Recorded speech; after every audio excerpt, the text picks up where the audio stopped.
eating more than is adequate, especially in the face of scarcity, for the majority could be termed greed or gluttony. Penchop, pension.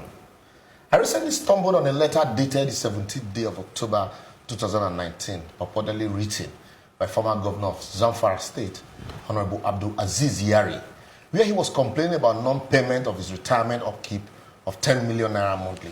That's heavy. He stated that the last time he received the said sum was in July and requested that by the pension law of Zamfara State, his pension and upkeep allowance are not in the categories of privileges that can be truncated without any justifiable reason. Grammar. It's not news that Nigeria spends close to 40 billion naira on pension for former governors and former deputy governors in Nigeria annually. Majority of these former chief executives are drawing this humongous payout despite the lean resources of their states. Wickedness.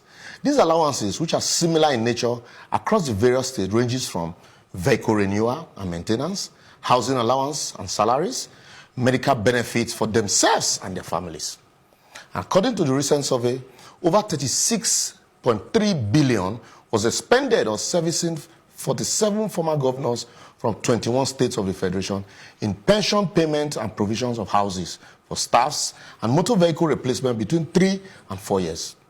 According to the said report, payment of pensions to former governor for over a 4-year cycle are highest in Bauchi, Rivers, Akwa Ibom, Kwara, Zamfara, Edo, and Lagos states, with former governors drawing well over 40 billion naira over these 4 years. Even poor states like Kwara that can't pay workers' salaries are not left out. What a country. Shameful. These pensions and allowances are aside the prescribed 300% severance packages for governors by the Revenue Mobilization, Allocation and Fiscal Commission, as provided for in the Certain Political Office Holders and Judicial Officers Remuneration Act. A look at the pension law of Rivers, Kwara, Edo, Zamfara, Lagos, Bauchi, and Akwa Ibom will reveal a lot of similarities. But I will summarize all by peeping into the pension for former governors laws of Lagos State as a benchmark. Now let me shock you. Listen to this. 100% annual basic of equivalent salary for life for a former governor. The former governor gets 6 new cars every 3 years, even if he's opening a car shop. The deputy gets 3 or 5 cars every 3 years. The former governor gets a house in Lagos and in Abuja, any place of his choice. Why the deputy gets a house in Lagos only? Free medical care for the governor, his deputy, and their families for life.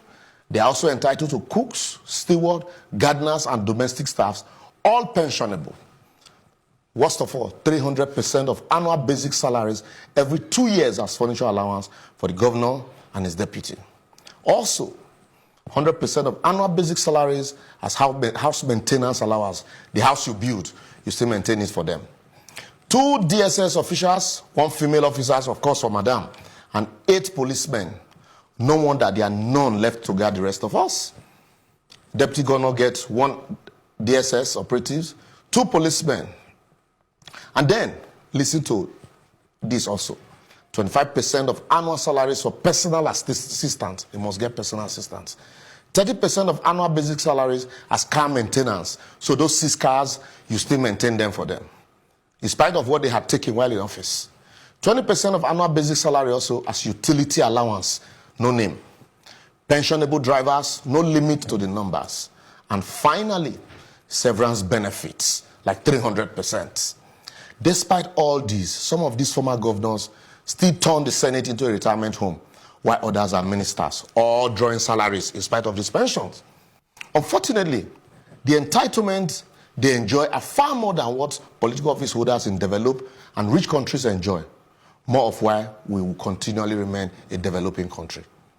You can't close your eyes to this ugly trend and pretend to fight corruption. It's impossible. We all must realize that we are the ones in opposition in Nigeria and not the political office holders in either APC or PDP. And we can't build a strong and virile country where public institutions work but empty the state treasury to take care of a few who govern the state for a maximum of 8 years, while those that served the states during their youthful years for 35 years are dying by installment for lack of pension. My advocacy today would be, If we remove the houses in Lagos and Abuja, the 300 and 100% of annual basic for furniture allowances and house maintenance allowance, cut down the number of cars to 2 per 5 years and reduce the number of policemen to just 2, we would have saved enough to fund or fix some of these dilapidated roads and abandoned public hospitals.